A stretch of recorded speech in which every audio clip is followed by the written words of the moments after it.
우리가요, 이 남자분들 네. 이 세차장 가셔서 저 세차하시는 과정 아주 좋아하시는 분들 많습니다. 세차 처음 하실 때 저렇게 수압으로 청소하는 것은 다 이유가 있거든요. 네. 우리가 저렇게 수압 세정기를 쓰실 때는요, 좀 미지근한 물에 차가운 물로 쓰시면은 좀 이가 시리질 수 있기 때문에 미지근한 물을 이용해서 저게 수압 세정기군요. 네, 저렇게 수압이 세게 나옵니다. 네. 네, 저 수압 세정기를 이용해서 칫솔질 하시기 전에요. 예. 자동차 세차하듯이 강한 수압으로 잇몸을 마사지하듯이 전체적으로 쏴주시는 것이 중요합니다. 그러니까 또 묵은 때를 네, 벗겨내는 느낌이네요. 맞습니다. 오해하실 수도 있을 것 같아요. 갑자기 이거 홈쇼핑 채널 아닌가?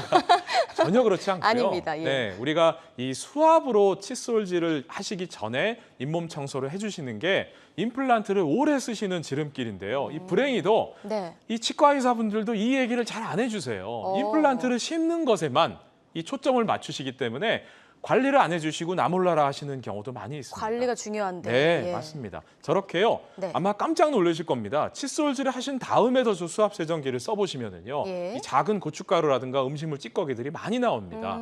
그 찌꺼기들이 남기 때문에 바로 잇몸뼈가 녹고 충치가 생기고 하는 거거든요. 이 많은 분들 오해하시는 게요. 본인은 칫솔질 하시고 나면 치약이 화하니까 칫솔질을 잘 나는 했나 보다 개운하게, 이렇게 생각하시는 분들이 있거든요. 네. 네, 지금 이제 올바르게 칫솔질을 하는 방법을 제가 또 잠깐 말씀드릴게요. 네. 지금 보시면요, 치약도요. 어떤 분들은 뭐 이만큼 짜가지고 이 세면대에 흘려버리시고 치약은 절대로 많이 쓰실 필요가 없습니다. 네, 조금만 쓰셔도 얼마든지 잘 닦으실 수 있고요. 예. 또 지금 보시는 것처럼 우리가 칫솔질도요. 네. 이 올바르게 닦는 방법이 또 있습니다. 근데 보시다시피 이 수압 세정기를 사용이 끝나고 나면은 칫솔질을 하시게 되는데 칫솔질 하실 때도요. 뭐 요즘은 뭐 유튜브 매체라든가 방송 매체들이 워낙 잘 돼 있기 때문에 네. 이 칫솔질하는 법만 검색을 해보셔도 어떻게 닦는지가 잘 나와 있습니다. 또 요즘 치과는요. 네. 가시면은 친절하게 이 스케일링 한번 깨끗하게 하신 다음에 치과 위장사 선생님이라든가 치과 의사 선생님들께서 어떻게 하면 이를 잘 닦는가에 대해서 직접 한번 칫솔을 또 이렇게 드리면서 닦게 해주시는 예. 병원도 계시거든요. 수압 세정기를 사용해서 세차할 때처럼 깨끗하게 네. 한번 음식물 찌꺼기를 빼준 다음에 칫솔질을 해서 구석구석 제가 환자분들이 처음 오시게 되면은요 칫솔질을 한번 직접 해보시라고 말씀드려요. 우리 왜 보통 333에서 칫솔질을 3분 동안 하라고 얘기를 예. 많이 하잖아요. 어렸을 때부터 아주 기가 막히게 들었죠. 네, 근데요 아마 이 방송 보시는 분들 이 핸드폰에 스톱워치 키시고서 네. 내가 실제로 칫솔질을 몇 분 하나 한번 해보세요. 예, 원장님이신가요? 네네, 제가 한번 네, 지금 올바르게 하는 법을 알려주시는 저도 거죠. 유튜브를 찍고 있기 때문에 네. 이 환자분들께 좀 보여드리려고 이제 실제로 한번 닦는 걸 다 보여드립니다. 네. 요즘은 뭐 연세 드신 분들 유튜브 많이 보시니까요. 근데 저렇게 이 칫솔질을 하실 때 막상 하시면요. 예. 1분 이상 닦는 분이 거의 안 계세요. 1분이 채 안 되나요? 한번 해보시면 아실 겁니다. 예. 나는 오래 닦는 것 같은데요. 이 거품이 많이 나면은 칫솔질을 닦는 시간이 얼마 되지 않고요. 제가 지금 방금 칫솔을 2개 보여드리고 있는데 네. 이 칫솔질을 하실 때도 칫솔은 2개를 쓰는 것이 중요합니다. 한 번에요? 예. 오. 보통 우리가 그 설거지 하실 때도 보면은요. 이 한꺼번에 이 수세미로 닦지 않거든요. 이 여벌, 초벌로 닦는 설거지가 맞아요. 있고 네네. 다시 하는 설거지가 있기 때문에 예. 칫솔은 2개 쓰는 것이 중요해요. 그건 제가 조금 이따 말씀드리겠습니다. 네. 자, 제가 세차하는 영상을 잠깐 지금 바퀴가 이 휠을 닦는 모습이 나왔는데 네. 우리가 수압을 세정기로 해도 그러니까 수압으로 자동차 세차를 해도 저런 구석구석 잘 닦이지 않습니다. 지금 보시는 것처럼 이렇게 치간 칫솔이 있는데요. 네. 어떤 분들은 또 그런 말씀 많이 하세요. 아유, 원장님 저거 쓰면은 이 사이가 더 넓어지는 거 아닙니까? 임플란트 사이가 더 넓어지는 거 아닙니까? 이렇게 말씀하시는데요.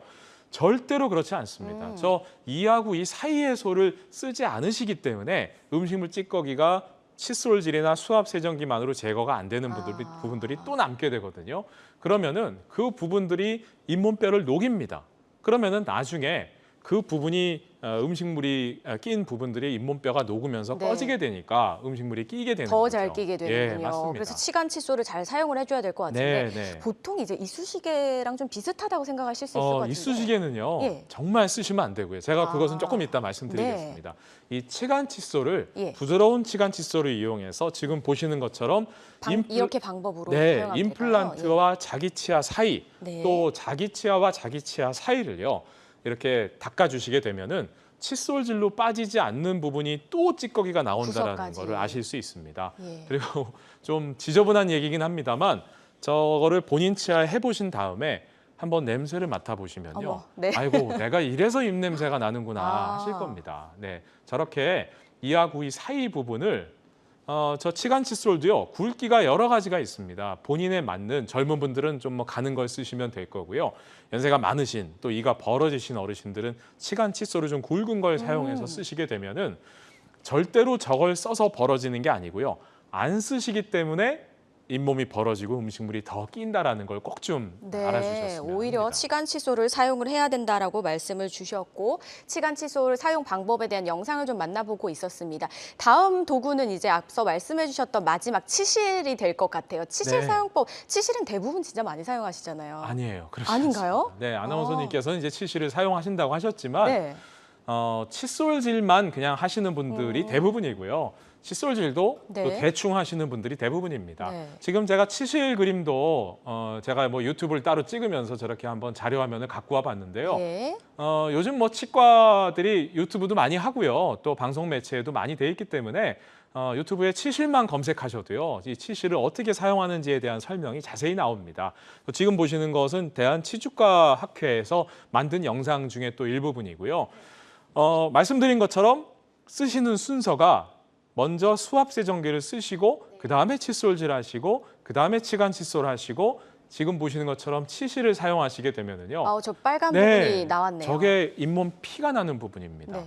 네, 치실을 사용하지 않으셨기 때문에 피가 나고 세균이 나오는 부분이거든요. 그렇기 때문에 이 네 가지를 사용해 주시게 되면은요. 이 치실은 처음에는 쓰시기 어렵습니다만 네. 이 숙련만 되시면은 이 네 가지를 다 사용하는데 채 5분이 걸리지 않습니다. 정말요? 네, 여자분들 뭐 저녁에 주무시기 전에 세안도 열심히 하시지만 그럼요, 예. 이 세면대 앞에서 딱 5분만 투자하셔서 칫솔질 하시고 수압세정기 또 치간 칫솔, 치실을 5분 정도만 사용하시게 되면은요. 제가 앞서 우스갯소리로 말씀드렸지만 농담이 아니라 아마 전 국민이 이 네 가지만 주무시기 전에 5분씩만 투자하시잖아요. 정말로 대한민국 치과 다 문 닫아야 됩니다. 어떻게 방송 나가도 되나요? 네, 그만큼 네.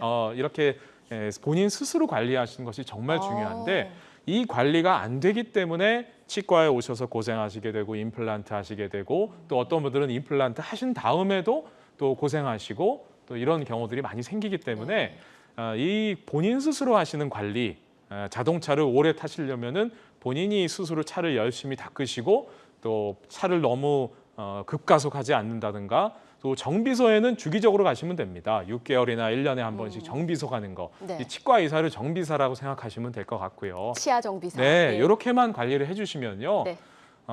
우리가 제가 한 가지만 더 말씀드리면 네. 우리가 많은 분들 그 본인이 입냄새 나는 거를 잘 모르세요.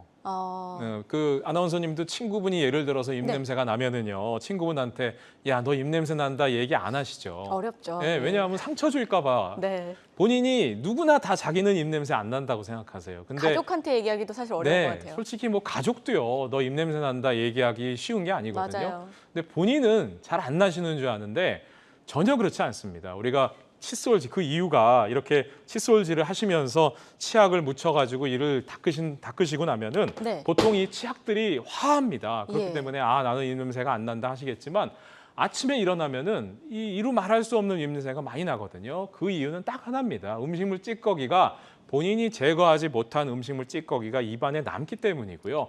그 음식물 찌꺼기가 부패하면서 그 입냄새가 나는 것이 원래 거의 나는 게 아니군요. 아닙니다. 전혀. 아. 음식물 찌꺼기가 남아있기 때문이에요. 아. 그러니까 이와 같은 과정을 네. 좀 배우셔서 관리하시는 것이 중요하다고 하겠습니다. 그렇군요. 네. 자, 우리가 칫솔질만 열심히 할 게 아니라 이 네 가지 5분도 안 걸린다고 했으니까 좀 솔깃하거든요. 이 부분 오늘 한번 고민해 보시면 좋을 것 같은데 앞서 영상 중에 이제 칫솔질 할 때 칫솔을 초벌, 후벌처럼 이제 두 개를 사용해야 네, 된다고 네, 하셨잖아요. 그 이유가 좀 있을까요? 그 한번 좀 말씀을 네. 드리면요. 보통 우리가 또 이런 얘기 많이 하세요. 원장님, 칫솔은 얼마나 쓸 수 있나요? 뭐 이렇게 많이 물어보시는데요.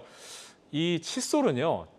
우리가 예를 들어서 한번 생각을 해볼게요. 네. 예를 들어서 설거지를 할 때 수세미 같은 거를 음식물 찌꺼기를 닦잖아요. 그러면 보통 이 수세미는요 오래 씁니다. 근데 많은 분들이 위생을 신경 안 쓰시는 것이 이 수세미를 어떻게 보면은 그 수세미가 음식물이나 이 그릇에 계속 닿는 부분들이거든요. 근데 많은 분들이 이 수세미의 위생은 전혀 신경 쓰질 않으세요. 그 수세미에 온갖 음식물 찌꺼기가 남으니까요.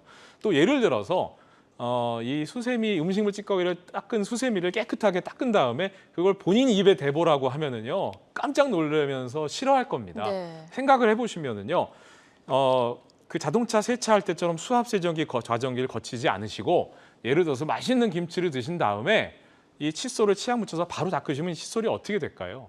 음식물 찌꺼기가 잔뜩 묻어 있습니다. 네, 그럴 것 그렇기 같아요. 때문에 이 칫솔도 두 가지를 마련하셔서요. 먼저 초벌로 닦는 칫솔과 또 한 번 칫솔질이 끝난 다음에 다시 한 번 닦는 칫솔질을 따로 두시고 이 처음 쓰는 칫솔은 좀 자주 바꾸시고요. 두 번째 쓰는 칫솔은 좀 천천히 바꾸셔도 됩니다. 보통 일반적으로 3개월에 한 번씩 칫솔을 바꾸는 게 좋다 이렇게 얘기는 하시는데 네. 실제로는요. 더 자주 바꾸시는 것이 좋고요. 이 칫솔을 좀 이 욕실 같은 습한 환경에 보관하지 마시고 이 보통 그 세면대 말고요. 화장실 바깥에 실외 공간에 보관하시는 것이 건조하게 관리하면서 세균을 묻지 않게 하는 또 한 가지 팁이라고 할 수 있겠습니다. 그렇군요.